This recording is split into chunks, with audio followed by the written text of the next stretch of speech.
Good afternoon. Welcome to the League of Women Voters January meeting.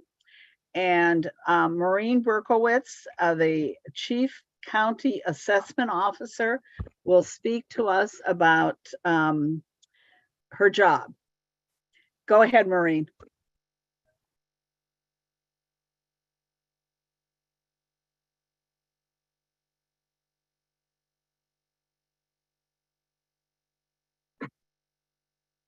Thank you, Sandy. Can everyone hear me?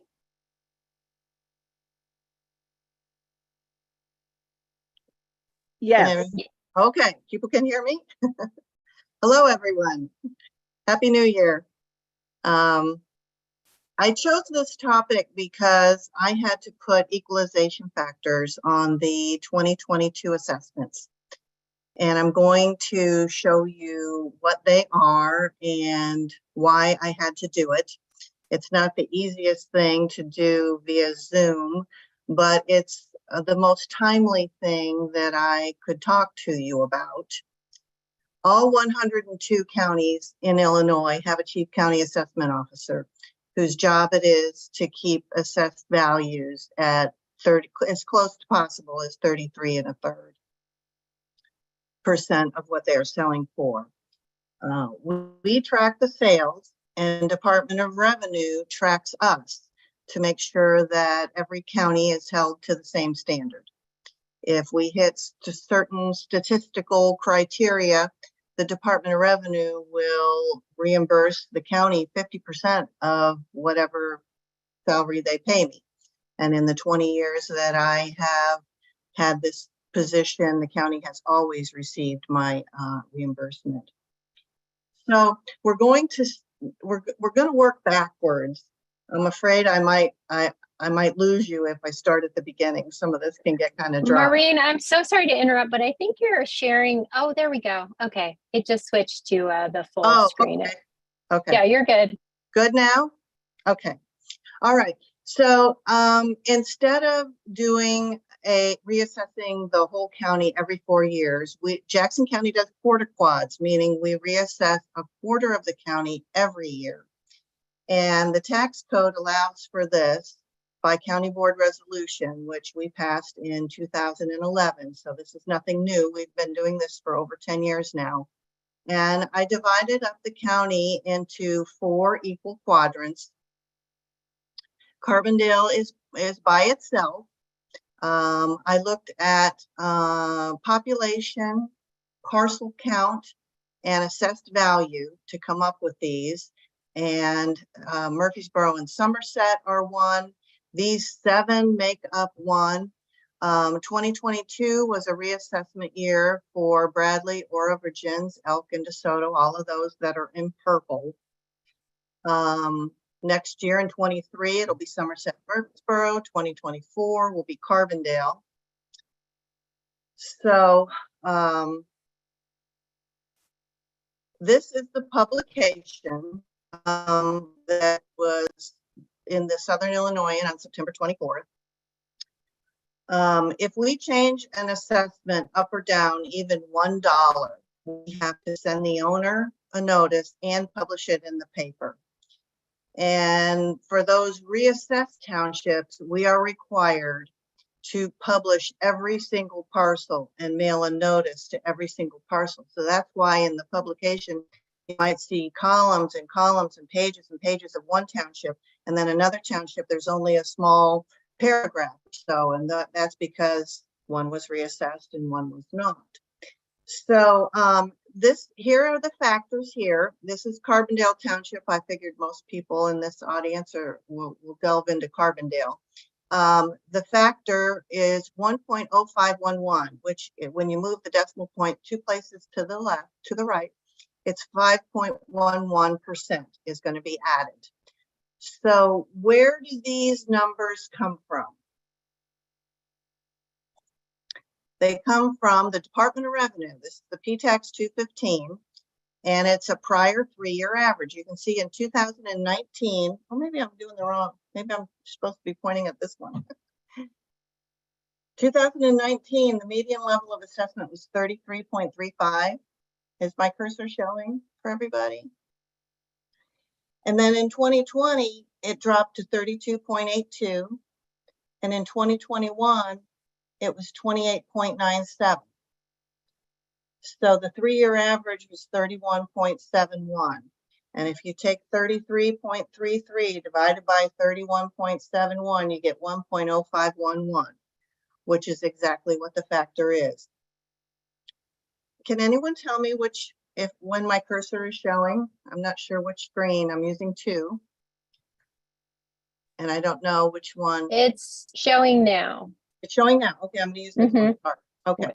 All right. So you can see that Macanda is getting a factor of 3.71, Murfreesboro 6.59. If I did not put these factors on, the state would issue a state multiplier of 6.93. So everybody benefited by me doing the local equalization factors rather than letting the state come in and do it. So where did these numbers come from? This is the sales ratio study. This is the basis for everything that is done in the assessments industry. This the 5th column over says net consideration. That is the sale price minus the personal property. The 4th column is the total assessment. This is what we had it on assessed for. And if you take the assessment divided by the sale price, you get the sales ratio. And this column is in ascending order, and it's supposed to be at 33 1/3. And you can see that very first one is at 4.35, going down to 21.58. It's a 22-page report. That's the whole county. Carbondale is 9 pages, about 274 sales in the year of 2021. And so page 2, we go from 21.81. We've made it down to 23.98. Page 3, 24.06, going down to 26%. Next page, 26.01 down to 28.06. So here we are on page 5, 28.09, where we have still not gotten to 33.33 yet, and we're on page 5. Here we are on page 6. We get to 32.28 down here at the bottom. So all of these were underassessed. 6 pages, 5.5 pages, 6.5 pages were underassessed. Now here we get to the 33.40. So all of these, starting here, these properties were overassessed. So I have 2.5 pages of things that were overassessed and 6.5 pages of those that were underassessed. So we go back to page 5, we want the median level of assessment. So the 50% number where half the sales were underassessed and half were overassessed. The very middle number is the median level of assessment. And for Carbondale in 2021, your median level, the 50% point in the middle was 28.97. And if we go back to the PTAX 215, you can see the 28.97 right here listed in the grid for Carbondale. So the takeaway is that these numbers are not subjective. We don't pick these numbers out of the air. And number 2, the system is designed to go down. And we have had negative equalization factors before. And number 3 is that all 102 counties are getting the same treatment. The same processes from the Department of Revenue were all on the same timeline. And it's not a fun thing to have to add to people's tax bills, but that's what the job is. So I know it's complicated and I went through it kind of fast, but I'm open to questions, or I could run through it again if anybody cares.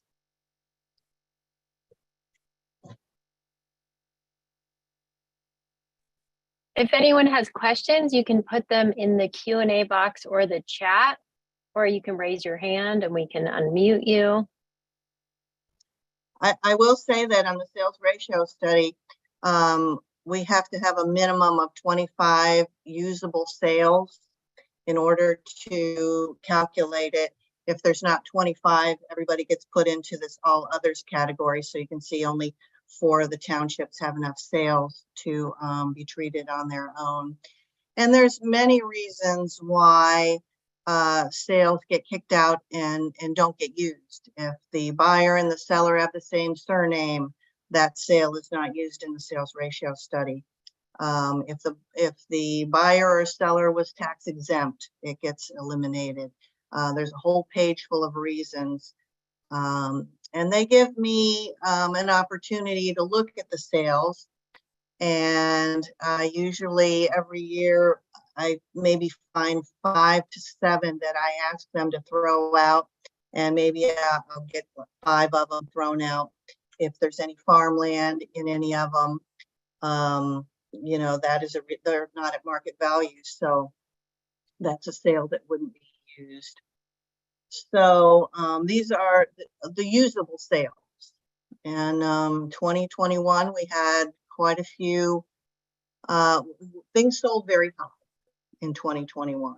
So that's why we do a 3-year average, so that it kind of softens the blow. If the market heats up, things don't have to go increase really rapidly. If it's a bad year and they go down, I mean, it's, you know, prior 3-year average. So we're just paying attention. I don't decide what people pay. I just watch it and track it. We have a question from Gail Clam, and she Okay. asks, why did the assessment drop so much between 2020 and 2021?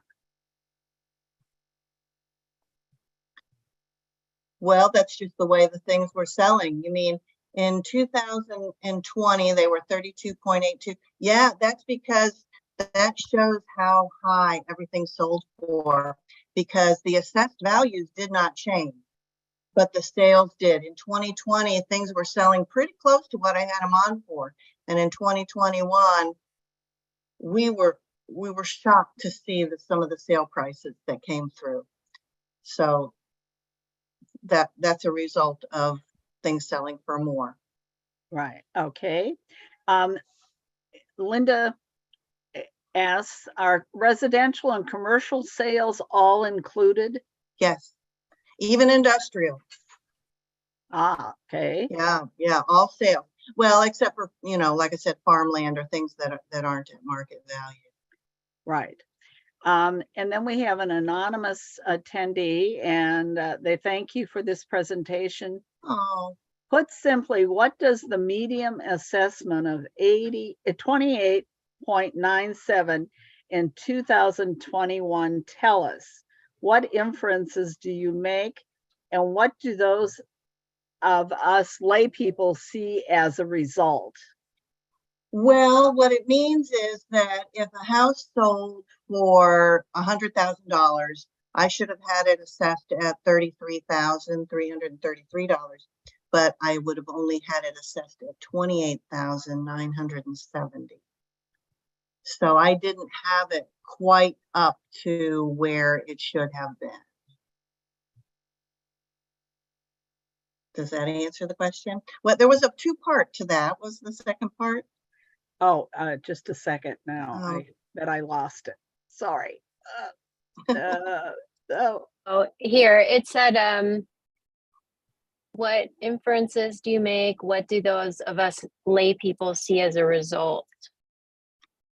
Well, when things sell higher,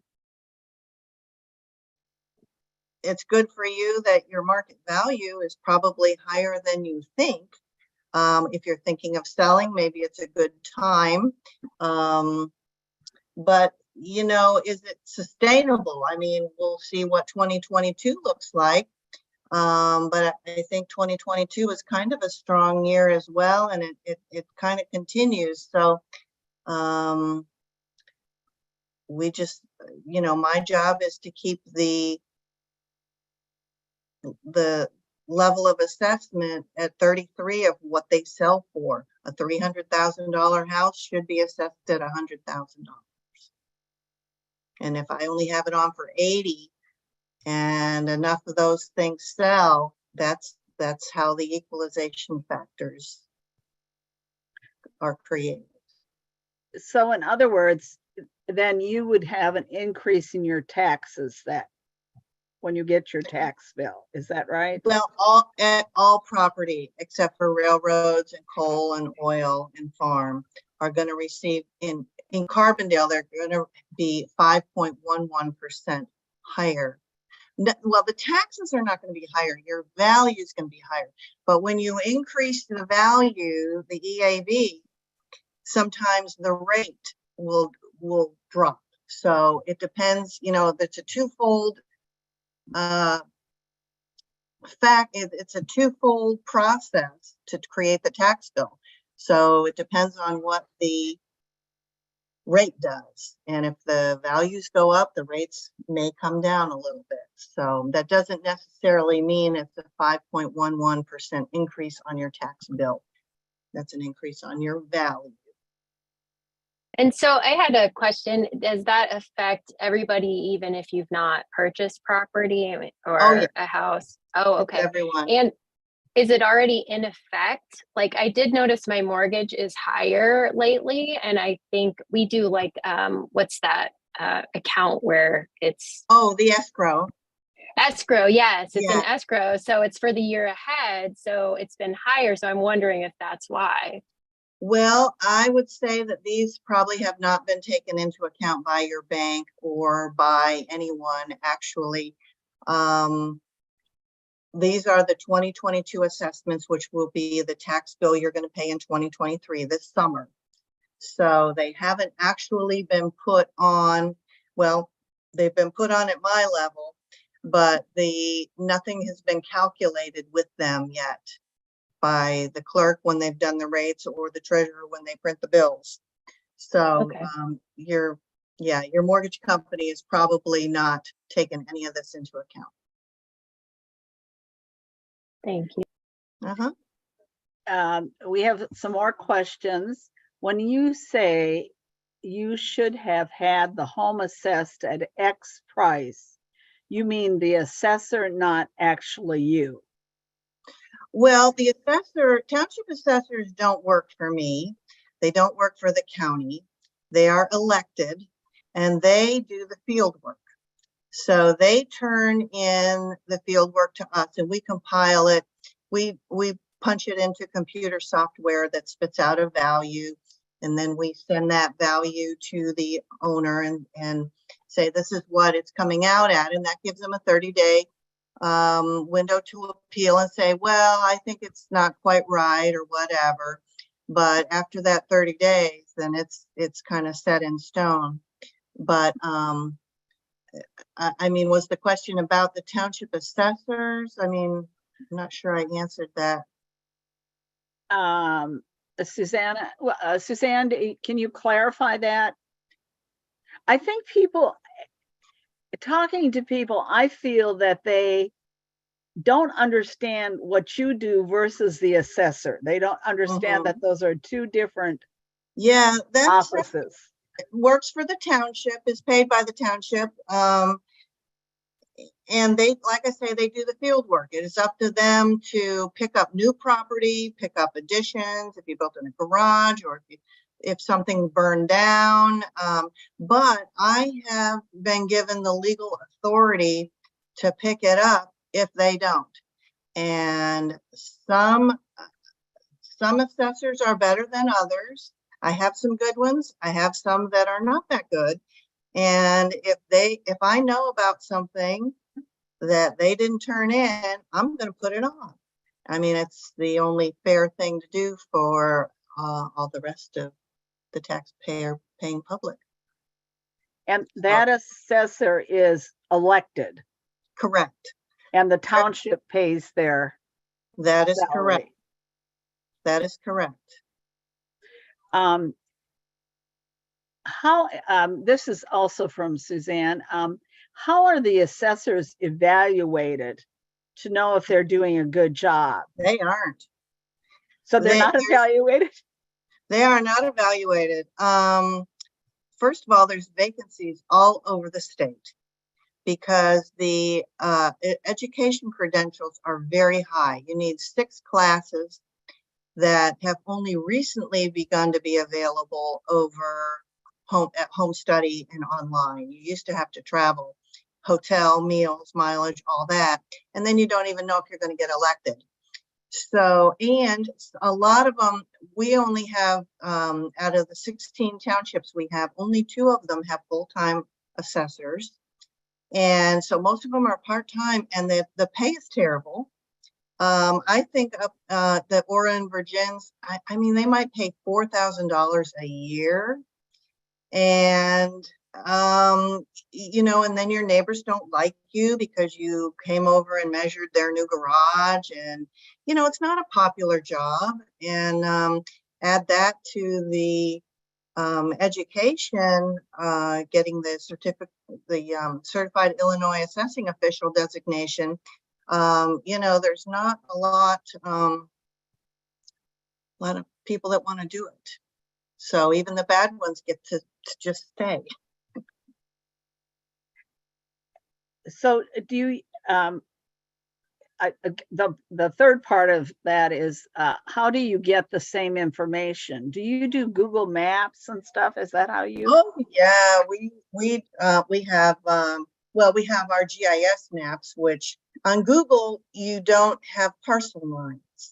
So we don't use a lot of Google, but we've made our GIS and Eagle View is available on the Jackson County website. And those are up-to-date aerials that were flown at the beginning in spring of 2022. And we lay our parcel lines on them. So, and everybody uses them quite a bit from what I've been told, from the feedback I get. But yeah, we also are on the websites. We're on realtor.com and Zillow, and you know, we're not allowed to go in. The township assessors do not go inside the property, but we find finished basements that way, and you know, that kind of stuff, and that helps us get more accurate.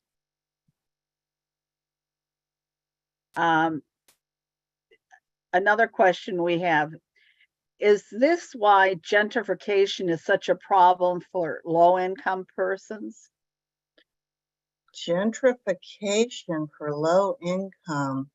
Well, I wouldn't think so. I mean, low income is not finishing their basement or adding a new garage, or they're not really targeted. They're not really selling any. I mean, we treat everybody the same. We're just trying to go off of sale price. And yeah, I don't think that would be the case. I think gentrification might be when people with more money move into neighborhoods that are more low income and then start making improvements. So that would maybe affect the lower income people. Well, I would have to think about that. Well, tell me, when that happens, so someday a gentrification, we have some, but not a lot, but hopefully with TIF, residential TIF, we'll have more of that. Just because the person next door improves their property doesn't necessarily mean you're going to pay more property tax. No, is that false? No, not at all. True? No, we put on, it's called omitted property. Well, it could be new, and if it's new, then they can get a 4-year home improvement exemption if it's residential property. If it's something that's been there a long time but never was picked up, that's called omitted property, and that gets added to their bill. That doesn't have anything to do with anybody else's. the way things are selling. I mean, you're talking something different if people are improving their own property. But if they turn around and sell it and it sells for more than we had it on for, then that's how you get the factors.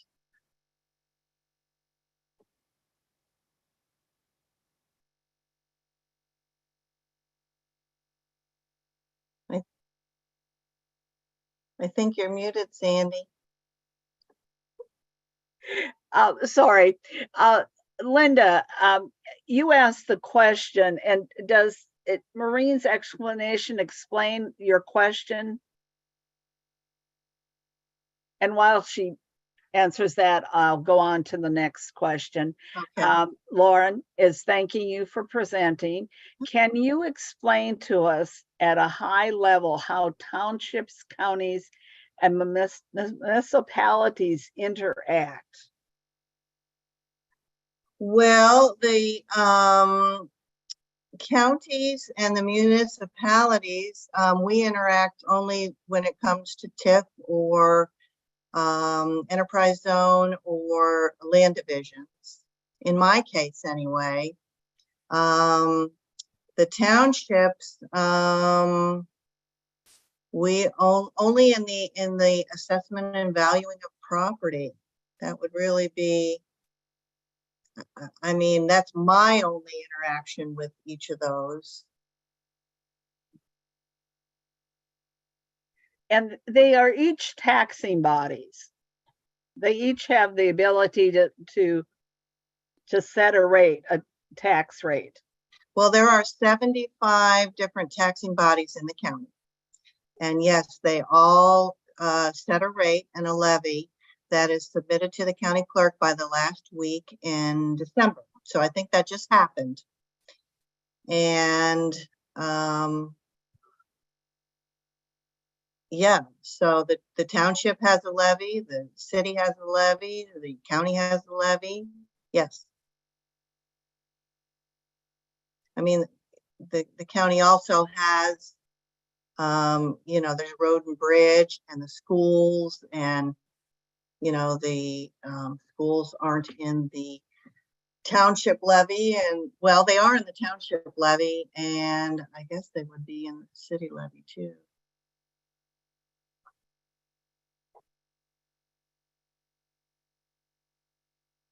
Are there any more questions? Any more comments? Maureen, thank you. It looks like Linda raised her hand. Oh, I'm sorry. Okay. That's okay. Okay. Linda, I can unmute you.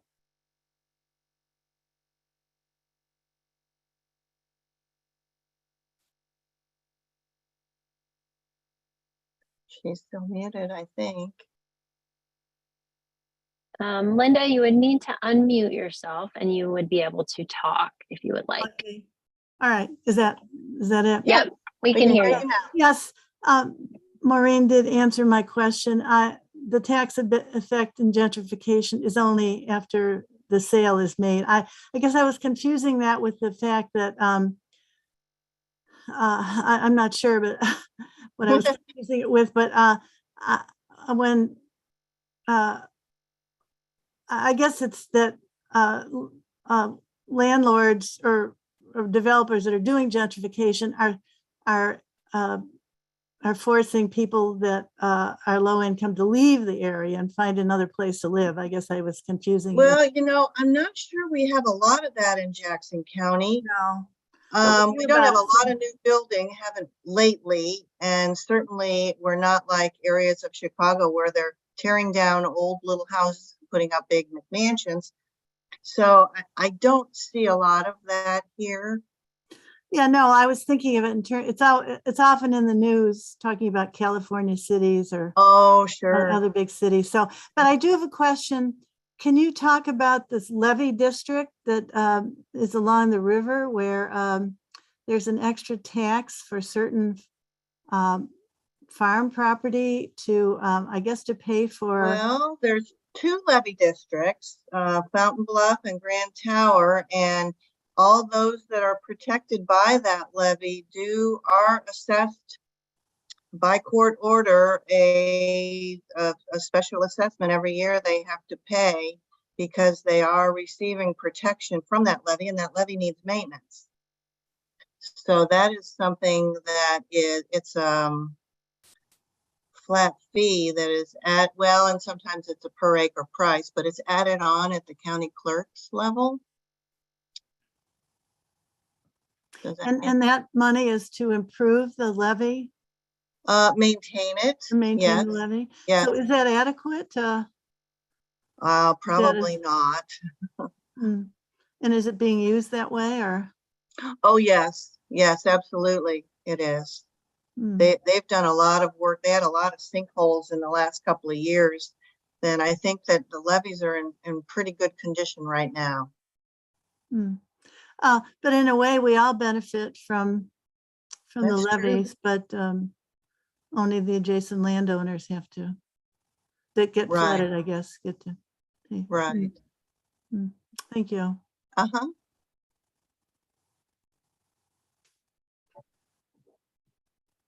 I did it again. We have an anonymous attendee asking, when I look at the tax website, why is the amount of assessment not the amount of actual sales, or say Zillow's value? Oh, well, you can't go off of something like Zillow. That's an algorithm. They get a lot of data from a lot of places, counties included, and it's a computer program that runs. It could be very off. We don't. I don't know that you can use that as an estimate, but I don't think you can rely on a Zillow value for too much reliability. Thank you. Gail has asked, does the lower rate for 2021 reflect through property selling for much higher rates all over the country, or is it about more property selling? It is specific to Jackson County and these townships only. It doesn't make any kind of comment on what's happening in the rest of the state or country. It is specific. It is sales that only happen here in that township in that year. Okay, any other comments or questions for Maureen? Well, I thank everybody who tuned in, because it's not, it's not really interesting. It's hard to grasp, and it's a 2-day class. Equalization is a 2-day class for us, but anyway, everybody needs to know more about property taxes than they do. So thank you for tuning in. I'd like to thank everyone and remind you that next month we meet on the first Wednesday, and that will be a Zoom meeting again, and it's open to the public. So let your friends know. And I'm sorry, I cannot remember the topic, and I was not able to find it out before, but I think it is environmental, I believe. So we look forward to seeing you, and we'll send out a notice and post on Facebook how to sign up with the library. Thank you, everyone. The other last thing I'd like to say is Sarah had emergency surgery Monday night, and I think she's getting out of the hospital today. So we might text her or send her best wishes for a speedy recovery. And we do have one more question and answer. Could we, yes, can we get copies of these slides, please? Absolutely. I can email them to, if somebody wants to email me their address, I'll be happy to forward it. And my address is on the county website, Maureen.Berkowitz at jacksoncounty-il.gov. And we'll have Clara send it out and try to get it posted on our website, our League of Women Voters website also.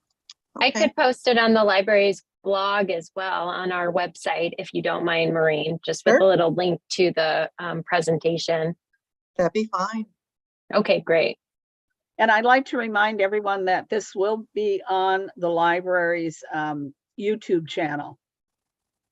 So you can view it there, and you can, if somebody asks you about it, you can tell them to check on their YouTube website. It'll be on there. Thank you, everyone. Happy New Okay. Year's. Have a good day.